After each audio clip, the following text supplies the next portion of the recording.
اوباش نے اغوا کے بعد ایک اور ہوا کی بیٹی کی عزت تار تار کر دی۔ مقامی پولیس تھانہ روہیلہ والی نے مقدمہ تو درج کر لیا مگر 10 روز گزرنے کے باوجود ملزمان گرفتار نہ ہو سکے۔ متاثرین سراپا احتجاج بن گئے، فوری ملزمان کی گرفتاری کا مطالبہ۔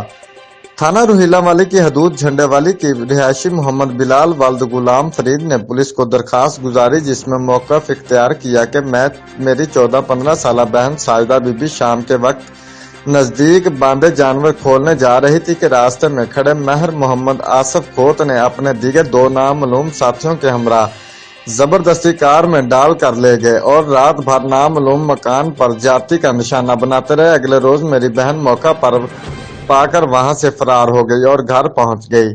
مقامی پولیس تھانہ روہیلہ والے نے میڈیکل کی روشنی میں مقدمہ تو درج کر لیا مگر 10 روز گزرنے کے باوجود ملزمان گرفتار نہیں۔ متاثرہ لڑکی کے 70 سالہ بیمار والد نے میڈیا سے گفتگو کرتے ہوئے کہا کہ اعلیٰ حکام نے انصاف فراہم نہ کیا تو خود سوزی پر مجبور ہوں گے۔ اس پر اہل علاقہ نے شدید احتجاج کرتے ہوئے ملزمان کی گرفتاری کا مطالبہ کیا ہے۔ رپورٹ کیمرہ مین ٹیم کے ہمراہ عمر فاروق، نمائندہ جیو ایکسپریس نیوز، گیلے وال۔